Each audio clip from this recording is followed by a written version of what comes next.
Hello, my name is Maddie Bendickson, and this is my video on how I will manage my classroom. So first up, how will my classroom rules be developed? So I, of course, will come in with some rules on how I want them to behave or the etiquette I want them to have. So for examples, like how I want them to be during free time, while I'm teaching, when they're in the hallway, and when they're working with other students. And then I will have the students get into groups on the first day, and I'll ask them the question, in your previous classes, what have other students or teachers done that helps you learn and pay attention in class? So I'll have them think about what has worked and what hasn't worked before. I'll ask them what I can do in order to help them learn and what can they do in order to help themselves and other people learn. So incentives that I'll use. So I can use a variety of incentives based on what good behavior that they have. So some examples of some things that I like is if they could get a sticker when they finish their homework. If they get a certain amount of stickers, they could get prizes or toys. I could do some contests. I can give them more free time. They can choose their seats, or I can reward them with books, which would be really good and help the students read. Handling misbehavior. I really like the app Class Dojo. I would say it's more for younger students, but you can reward them on good behaviors, take points away for bad behaviors. It pops up with a whole scale showing how they've been doing for, like, let's say a month or something, and it actually gets sent out to the parents too. So that would be a good thing to use for younger students, but if I was working with older students, um, I let's say I'm teaching and the one of the students isn't paying attention or a couple of them aren't, I can just say to the whole class, all right, everybody, remember our markers need to be capped and we need to be looking up at me. And usually that works, but if a student didn't listen, I can walk around the room while still teaching, and then when I pass by their desk, I can quietly remind them of what they need to be doing, and I can give them a verbal warning, or I could take away points, or those kind of things. Next up, what is your communication plan with parents? So like I said before, I like Class Dojo. It'd be good for younger students, but I can also do over email, sending out weekly letters, or calling. I'll likely be using email the most because most parents have email. Not everybody's going to have the app or be able to get it. And calling would just kind of be like if a student misbehaves or if a student was doing really well in class. Like that professor or like that teacher talked about at the teacher panel. Well, he would call parents sometimes when students were doing really good in class. What social skills and routines will you teach during the first days of school? So I definitely want to have a routine for in the morning for when they get here so it's just not crazy and they aren't talking to everybody and they aren't on task. So in the morning when they come in, I'll have instructions up on the board telling them what they need to do when they come in.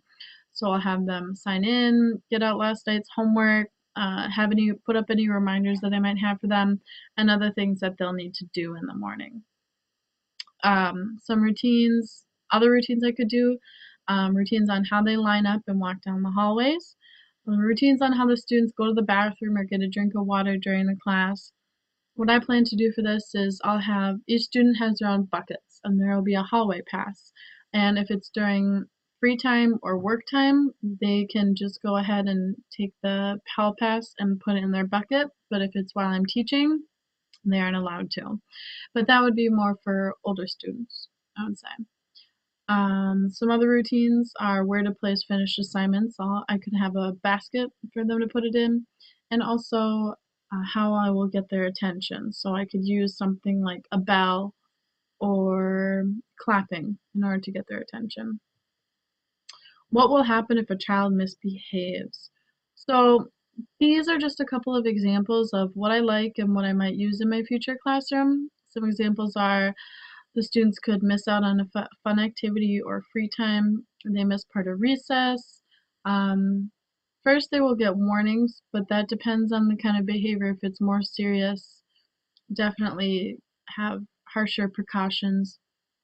The students could have or lose points depending on if I use the point system in the classroom, or have them moving seats if it's an issue when they're talking to a friend, or if they just get distracted where they are. I can move the students up to the front of the classroom. Reflect on power of words. We use language as a form of management. I think it's very important to talk to the kids. Not every student is going to understand that they're doing something wrong. They don't always know why it's wrong or what they should be doing for it to be right. So I think that it's best to talk to them, tell them what they're doing wrong, why it's wrong, and what they can do to make it right. It's unfair to assume that they know everything. They're still learning and they still need to be taught. Um, and how will you make your classroom an inclusive classroom? I will use things such as the students will have group work. Groups are random instead of students choosing so that they get to socialize with the other students and include everybody.